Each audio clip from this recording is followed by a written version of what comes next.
The roar of 50,000 voices shook the walls of the galactic combat arena. Deep inside Nexus Prime Station, beings from across the galaxy had gathered to watch something that had never happened before. They came to see if anyone could land even a single hit on the untouchable. The arena floor stretched out like a metal ocean, smooth and gleaming under the bright lights. Energy barriers hummed around the fighting space, keeping the crowd safe from whatever happened inside. In the center stood a figure that made even the bravest warriors step back in fear. Was huge. Nearly 9 feet tall, his body was covered in thick gray skin that looked like living armor. His arms were longer than a human's entire body, and his hands ended in claws that could cut through steel. His eyes glowed yellow in the arena lights, and when he moved, every muscle showed the power that had made him famous across the galaxy. The warrior had been champion for 3 full years. In all that time, through hundreds of fights, no one had ever touched him. Not once. His people came from a world where gravity was 3 times stronger than most planets. They evolved to hunt creatures that moved faster than lightning. When it entered battle mode, time seemed to slow down around them. They could see every movement their enemy would make before it happened. Ladies and beings of all species, the announcer's voice boomed through the arena. Today marks the 1,000th day since anyone has landed a blow on our champion. The crowd went wild. Betting stations around the arena had stopped taking bets on whether would win. Now they only bet on how quickly his opponents would fall. The longest fight in recent memory had lasted 12 seconds. Stood perfectly still in the center of the arena.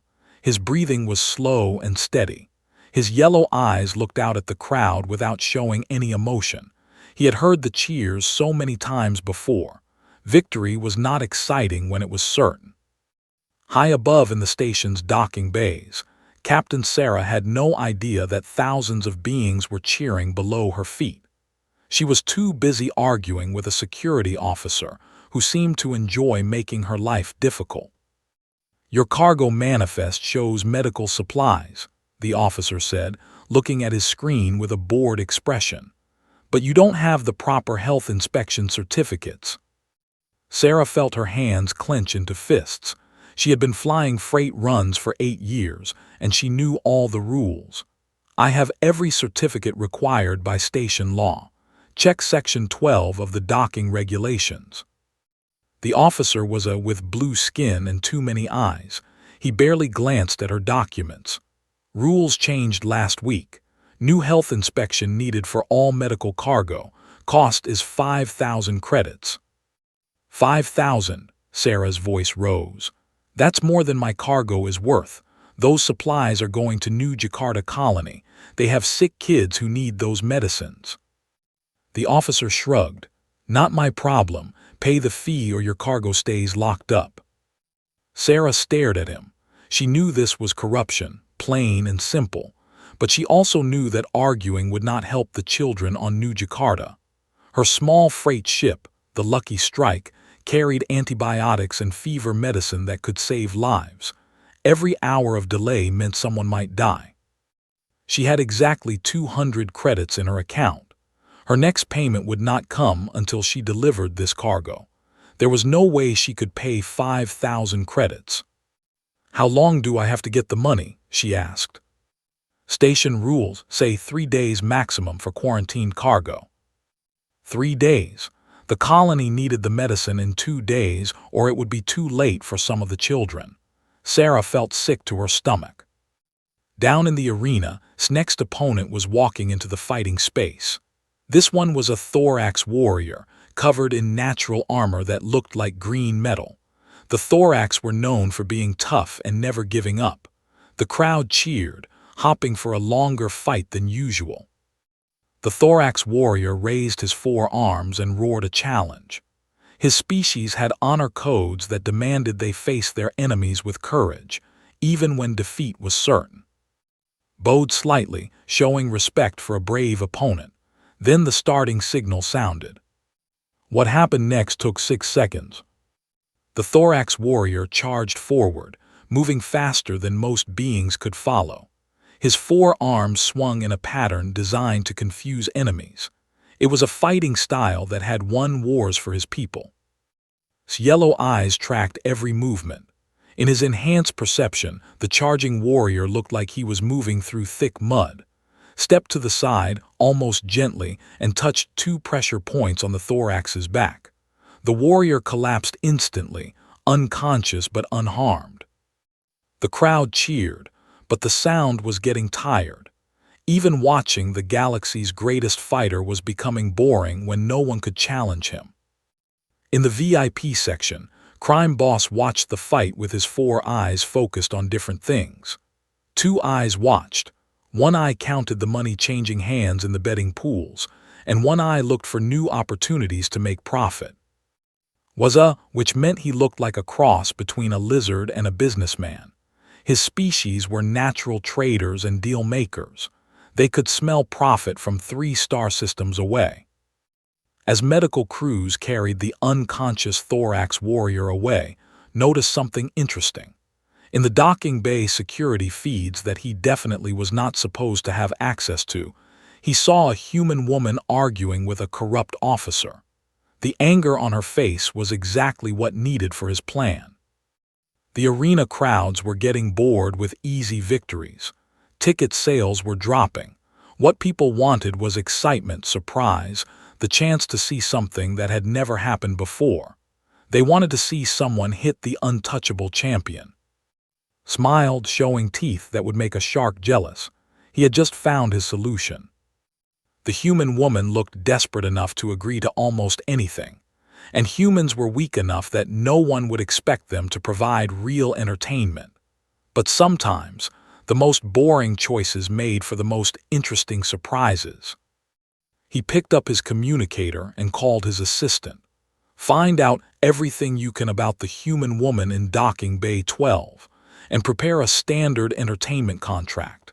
I think our champion is about to get his most memorable fight yet. Sarah was still staring at the corrupt security officer when her wrist communicator beeped. The sound made her jump. Very few people had her direct contact code, and most of them were either family or emergency contacts. Captain, the voice was smooth and friendly, with an accent she did not recognize. My name is. I understand you are having some difficulties with station bureaucracy. Sarah looked around the docking bay. She could not see anyone who might be calling her. Who is this? How did you get this frequency? I am a businessman who helps people solve problems. I heard about your situation with the medical supplies. Perhaps we can help each other. The security officer was watching her with obvious interest. Sarah turned away and spoke quietly into her communicator. What kind of help are you talking about? The kind that gets your cargo released immediately, with all fees paid. Are you interested in discussing terms? Sarah felt a spark of hope. It was probably too good to be true, but she had to try.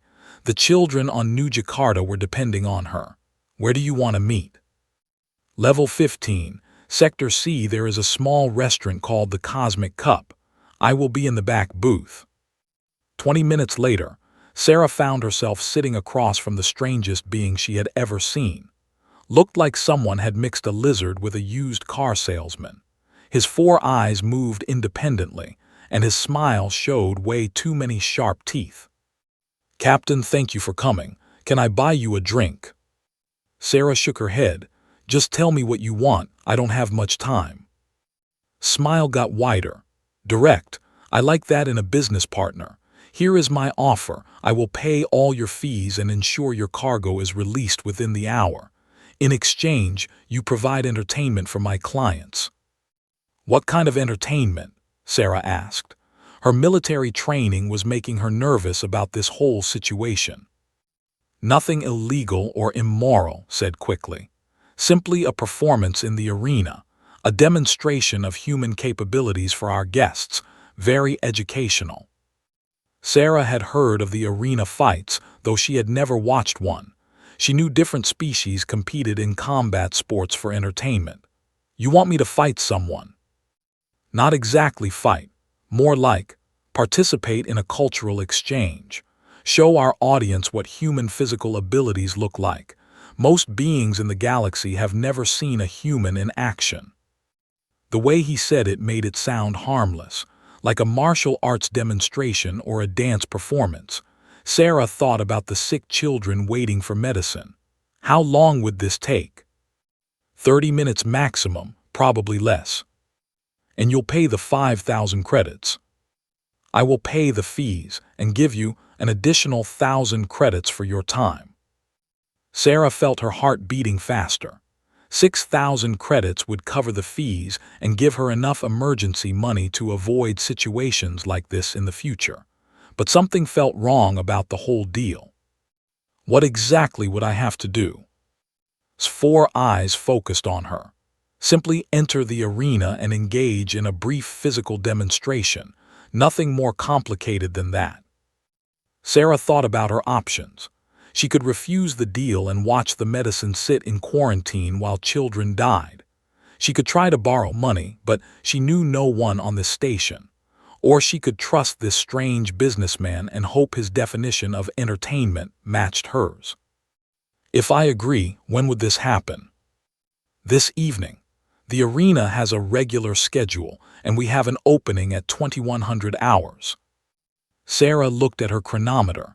That gave her 6 hours to prepare for whatever this was. Do I get to know who I'm supposed to demonstrate with? Smile flickered for just a moment. The details will be explained before the performance. Nothing you cannot handle, I promise. Every instinct Sarah had developed in 8 years of flying freight through dangerous space was telling her this was a bad idea.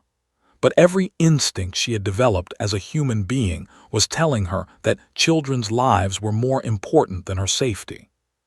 I need the money transferred now, before I agree to anything. Of course, touched a device on his wrist. Check your account. Sarah's communicator chimed. Her bank balance showed 6,000 credits had just been deposited. The money was real. Do we have a deal, Captain? Sarah took a deep breath. We have a deal. 2 hours later, Sarah was back on her ship, trying to figure out what she had just agreed to. The Lucky Strike was a small cargo vessel, designed for one person to operate. Her cabin was barely large enough for a bed and a small desk, but it was home. She had called the New Jakarta colony and confirmed that the medicine was on its way. The colony doctor had actually cried when she told him the supplies would arrive on schedule. 3 children were in critical condition, and without the antibiotics, they would not survive another week. Knowing that she had saved their lives made the knot in her stomach feel a little smaller, but only a little. Sarah opened her personal files and looked at her military records. She had served 5 years in the colonial Marines before becoming a freight pilot. Her specialty had been close-quarters combat and small unit tactics. She had been good at her job, good enough to earn commendations and promotion offers that she had turned down.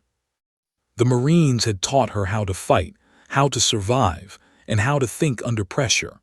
But they had also taught her how to recognize when she was walking into a trap. Everything about this deal felt like a trap. The money was too easy, the terms were too vague, and the way he had smiled when she agreed made her think he knew something she did not. But it was too late to change her mind now. The money had been transferred, and her cargo was already being loaded onto a fast courier ship bound for New Jakarta. Even if this turned out badly for her, the children would get their medicine. Sarah spent the rest of the afternoon checking her gear. She had kept some of her military equipment when she left the Marines. Body armor that looked like civilian clothing, a medical kit, and a few items that were not exactly legal but might be useful in an emergency. As the station's artificial evening cycle began, Sarah made her way to the arena level. The corridors were crowded with beings from dozens of species, all heading in the same direction. The excitement in the air was obvious. Whatever she had agreed to do, it was clearly the main event of the evening. Sarah just hoped she would live to regret it. The arena entrance tunnel was dark and cold. Sarah could hear the crowd above her, 50,000 voices creating a sound like distant thunder. Her hands were shaking, and she could not make them stop. Second Thoughts, Captain, appeared beside her, moving silently despite his size. It is not too late to change the terms of our agreement. What do you mean? Well, if you are having doubts about the physical demonstration, we could arrange something else. Perhaps you could simply forfeit immediately. Very quick, very safe. Sarah looked at him suspiciously. You want me to lose on purpose? I want you to be comfortable with tonight's events. Customer satisfaction is very important to my business. The way he said it made Sarah more nervous, not less. What exactly am I walking into? Before could answer, a new voice cut through the tunnel. Fighters prepare for entry. That is your cue, Captain. Remember, just do your best and try to make it entertaining. Sarah walked toward the arena entrance. With each step, the sound of the crowd got louder. When she reached the gateway, she could see the bright lights of the fighting space ahead. Ladies and beings of all species, the announcer's voice boomed over the crowd noise. Tonight we have a special treat. A mysterious challenger has come forward to face our undefeated champion. Sarah stepped into the light and immediately understood that she had made a terrible mistake. The arena was enormous. The crowd stretched up and up, thousands of alien faces looking down at her. Energy barriers hummed around the fighting space, trapping her inside. And across the arena floor, nearly 100 meters away, stood the largest living creature she had ever seen. The untouchable looked like a nightmare made real. His gray skin seemed to absorb light, making him look like a shadow with glowing yellow eyes. When he moved, even slightly, Sarah could see muscles that belonged on a construction machine, not a living being. And challenging him tonight, the announcer continued, a human female from the outer colonies, Captain Sarah. The crowd's reaction was immediate and loud, but it was not cheering, it was laughter. Beings throughout the arena were pointing at her and making sounds that she was pretty sure were the galactic equivalent of laughter. She heard conversations in a dozen languages, but the tone was the same everywhere. They thought this was a joke.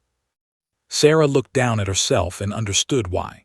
She was wearing her normal flight suit, designed for comfort during long cargo runs. She had no armor, no weapons, and no visible modifications. Next to, she looked like a child who had wandered into the wrong room. This is not a cultural demonstration, she said quietly, knowing that could hear her through the arena's communication system. This is a death match. His voice came through her earpiece, sounding apologetic. I may have the explanation slightly, but do not worry. The arena has excellent medical facilities. Across the fighting space was looking at her with what might have been confusion. He had been expecting another warrior, another chance to test his skills against a worthy opponent. Instead, he was facing someone who barely came up to his waist. Sarah's mind was racing. 8 years as a freight pilot had not prepared her for this, but 5 years as a colonial marine had taught her a few things about impossible situations. The first rule of marine close-quarters combat was simple. When you are outweighed and outnumbered, you change the rules of the fight. The second rule was even simpler. Hit first, hit fast, and keep hitting until the threat is down. Fighters prepare for combat, the announcer called. Began his traditional pre-fight ritual. He raised his massive arms and let out a roar that shook dust from the arena ceiling. His species believed that showing their strength before battle gave them spiritual power. Sarah used the time to study her opponent. Marine training had taught her to look for weaknesses in any enemy. Was huge and powerful, but his size meant he had to be slower than a smaller opponent. His reach was enormous, but that meant he would have trouble with close-range attacks. More importantly, his confidence was complete. He had never been hit in 1,000 fights. That kind of success created habits, and habits could be exploited. Fighters ready, the announcer shouted. dropped into a fighting stance that looked like a martial arts form designed for giants. His yellow eyes began to glow brighter as his enhanced reflexes activated. From his perspective, everything around him slowed down to a crawl.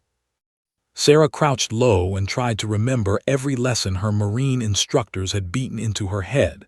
Speed over power, surprise over strength, strike the unexpected target. Begin. What happened next would be talked about in the galaxy's military academies for the next century.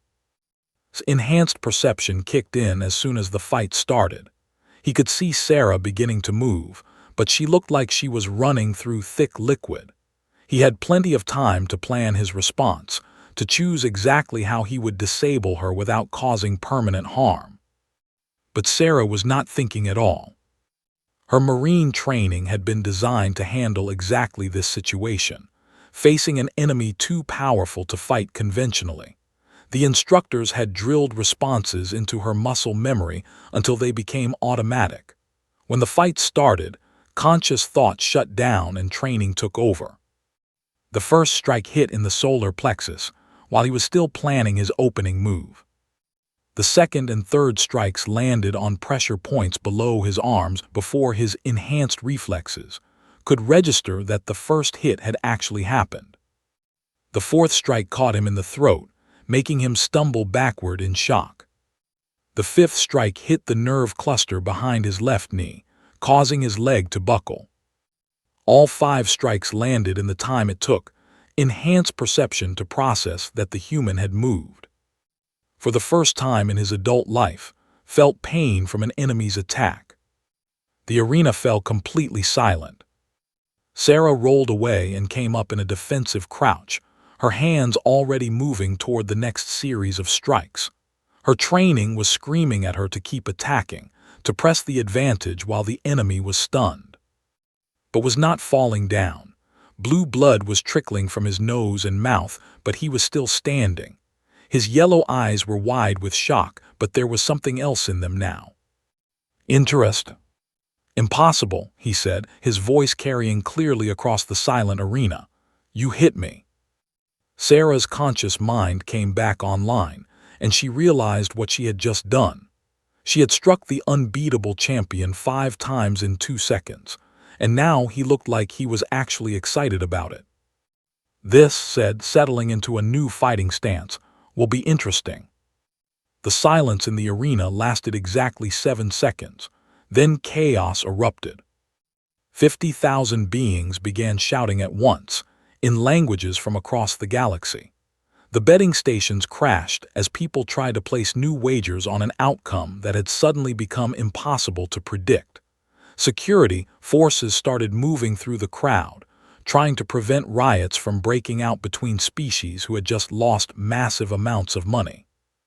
In the VIP boxes, military observers from a dozen governments were speaking rapidly into secure communicators.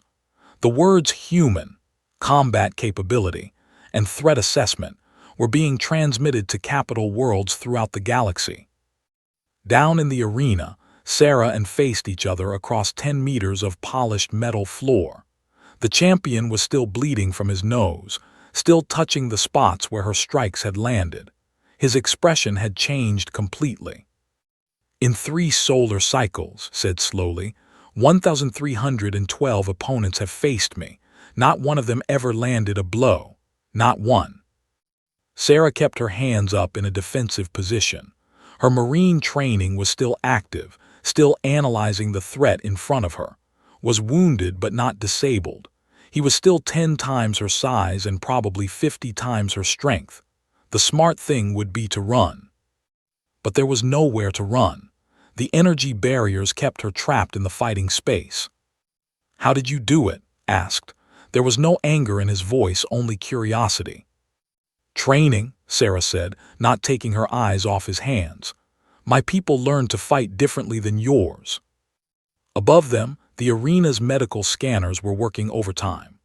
Automated systems designed to monitor fighter health were reporting readings that made no sense. The human strikes had been precisely targeted to cause maximum disruption with minimal damage. Each hit had found exactly the right pressure point to disable us enhanced reflexes.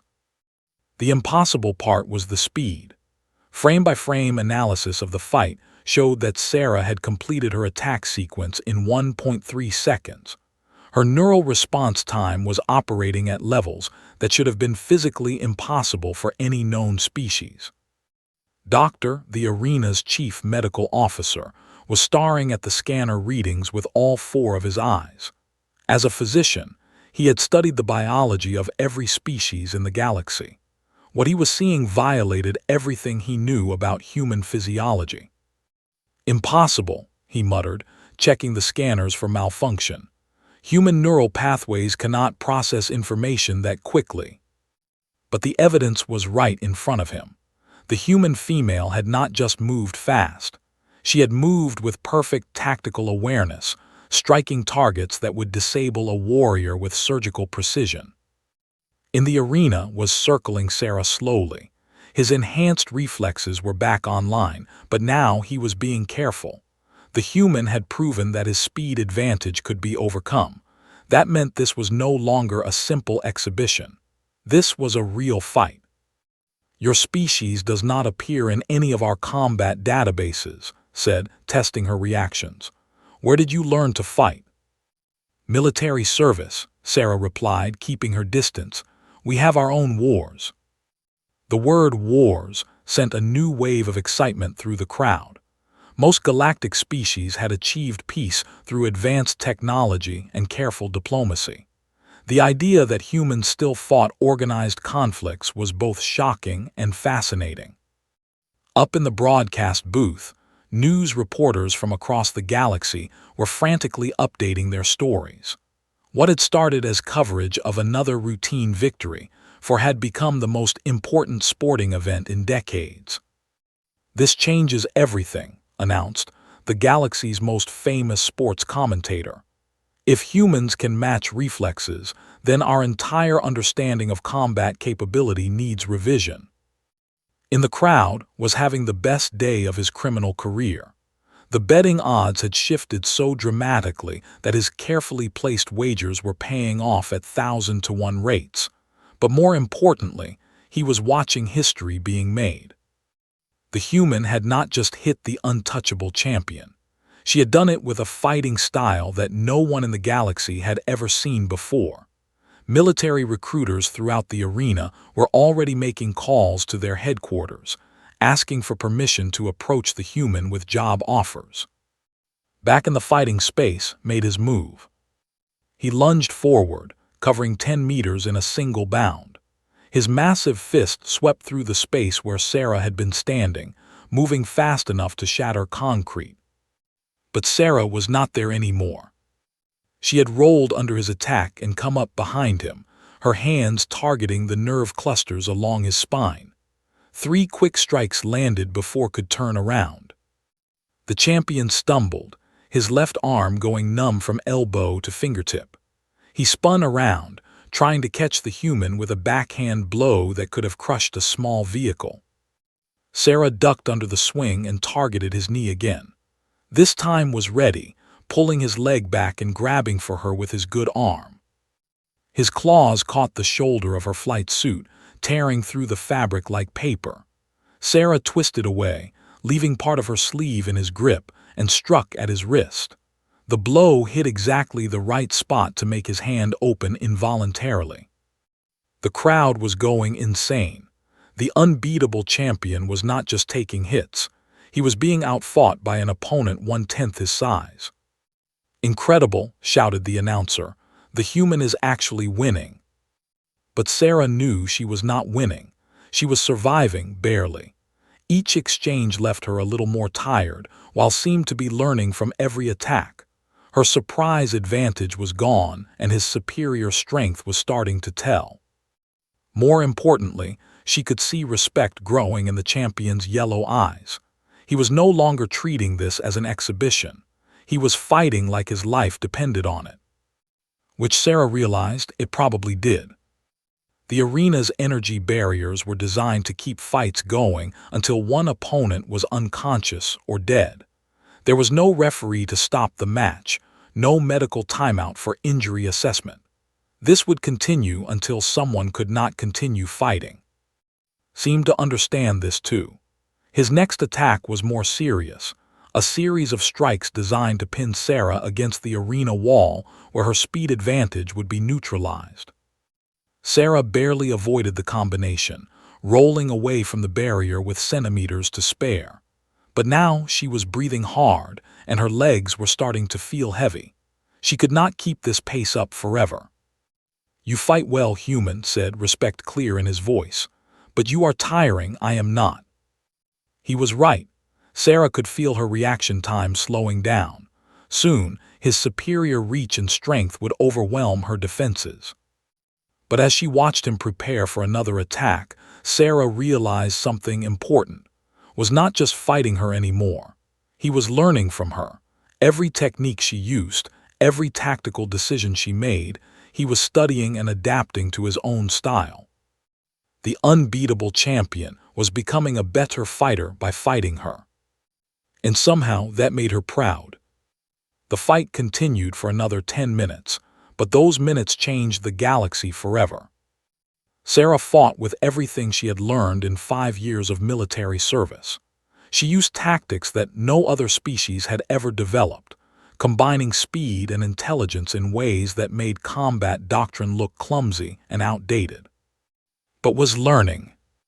Every time Sarah used a new technique, the champion adapted it to his own fighting style.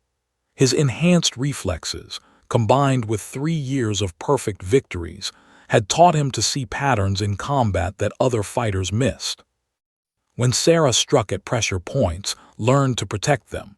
When she rolled under his attacks, he learned to anticipate where she would emerge. When she targeted his balance, he learned to shift his weight to compensate. The crowd watched in amazement as two completely different fighting philosophies clashed in the arena. Human adaptability against perfection, speed and tactics against strength and experience. Slowly, inevitably, began to win. Not because he was stronger, though he was. Not because he was faster, though his reflexes were still superior. He won because he was learning faster than Sarah could adapt to his learning. The end came when Sarah tried a complex attack pattern that had worked twice before. This time was ready. He caught her mid-strike and held her gently but firmly, his massive hand completely encircling her arm. "Yield," he said quietly. "You have fought with honor, but this is finished." Sarah looked up at him, breathing hard. She could have tried to break the hold, but they both knew it would not work. He was too strong and she was too tired. "I yield," she said. The arena erupted in cheers louder than anything heard in its history. But the cheers were not just for victory. They were for the fight itself, for the impossible spectacle they had just witnessed. Released Sarah's arm and stepped back. Then he did something that shocked everyone watching. He bowed to her, a deep formal bow of the type warriors reserved for their greatest opponents. "You have given me the greatest fight of my life," he said. "I am honored to have faced you." Sarah, still catching her breath, managed to bow back. "Thank you for not killing me in the first 5 seconds." His laugh was like distant thunder. "You gave me no opportunity. Those first 5 strikes. I will be studying them for years." Medical teams rushed into the arena as the energy barriers deactivated. Doctor reached Sarah first, his scanners already checking her for injuries. "Remarkable," he muttered as he worked. "Minor exhaustion, some bruising, but no serious damage. How is this possible? You should have been killed in the first exchange." "Humans are tougher than we look," Sarah said, accepting a bottle of water from one of the medical assistants. But Doctor was not convinced. His examination of the fight recordings was revealing impossible facts about human physiology. Sarah's reaction times had operated at speeds that should have been beyond any biological nervous system. In the crowd, military observers from across the galaxy were making frantic reports to their superiors. The implications of what they had just seen were enormous. If one human civilian could fight the galaxy's greatest warrior to a respectable defeat, What could a trained human military force accomplish? How had humanity's combat capabilities been so drastically underestimated?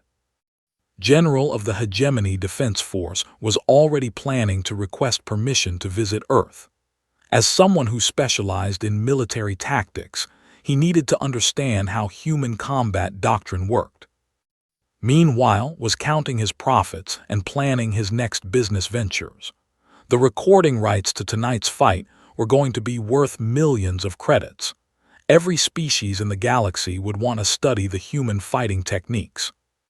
But the biggest changes were happening to the two fighters themselves. As medical teams examined injuries, the champion was thinking about everything he had learned. The human's fighting style was based on principles completely different from anything he had encountered. Where combat was about perfection and overwhelming force, human tactics were about adaptation and exploiting unexpected advantages. "Tell me about your military training," he asked Sarah as the doctors worked on both of them. "What do you want to know?" "Everything. How do your people learn to fight? What wars have you won? Why does no one in the galaxy know about your capabilities?" Sarah looked around at the alien medical equipment and the strange faces watching her every move. A few hours ago, she had been a simple freight pilot worried about delivering medicine. Now, she was apparently the galaxy's most famous human. "We fight each other," she said finally. "My people, I mean. We have wars between human nations, human colonies, human political groups. We've been fighting ourselves for thousands of years." This information sent another shock through the gathered aliens. Most species achieved only after unifying their home planets. The idea that humans had developed advanced technology while still in a state of constant warfare was almost incomprehensible. "That explains much," said thoughtfully. "A species that fights itself will develop tactics that no external enemy expects." 3 hours later, Sarah was back on her ship, trying to process what had happened to her life. Her communicator had not stopped beeping since the fight ended. News organizations, military recruiters, university researchers, and entertainment companies were all trying to reach her. The new Jakarta colony had confirmed safe receipt of their medical supplies. The children were already responding to treatment. In the end, that was still the most important thing. But everything else had changed. A message from the Galactic Council informed her that humanity's status had been upgraded from minor species to species of significant interest. Earth would be receiving diplomatic missions from dozens of governments who wanted to discuss military cooperation, cultural exchange, and mutual defense treaties. Another message offered her a position as combat instructor at the Galactic Military Academy, with a salary that was more money than she could spend in 10 lifetimes. A third message was from himself. He wanted to visit Earth to study human martial arts. In exchange, he offered to teach her advanced combat techniques. Sarah deleted most of the messages and started preparing her ship for departure. Tomorrow, she had another cargo run, carrying industrial equipment to a mining colony in the Vega system. It was simple, honest work that had nothing to do with galactic politics or military implications. But as she ran through her pre-flight checklist, Sarah found herself thinking about the fight. Not about the fear or the exhaustion, but about the moment when she realized that was learning from her techniques. She had taught the galaxy's greatest warrior something new. In return, he had shown her capabilities she never knew she possessed. Maybe accepting some of those job offers would not be such a bad idea after all. The Lucky Strike undocked from Nexus Prime 12 hours later. As Sarah piloted her ship away from the station, she had no idea that her cargo manifest was being studied by intelligence agencies throughout the galaxy. Everyone wanted to know where the human would go next. Behind her was beginning his own journey. For the first time in 3 years, he was not the unbeatable champion. He was a student again, eager to learn new ways of fighting. The galaxy would never be the same. In her final log entry for the day, Sarah wrote, "Delivery completed successfully. Minor delay due to station regulations. Recommend alternate routes for future medical shipments to avoid bureaucratic complications." She did not mention that her minor delay had just announced humanity's arrival as a major galactic power. Some things, Sarah decided, did not belong in official reports.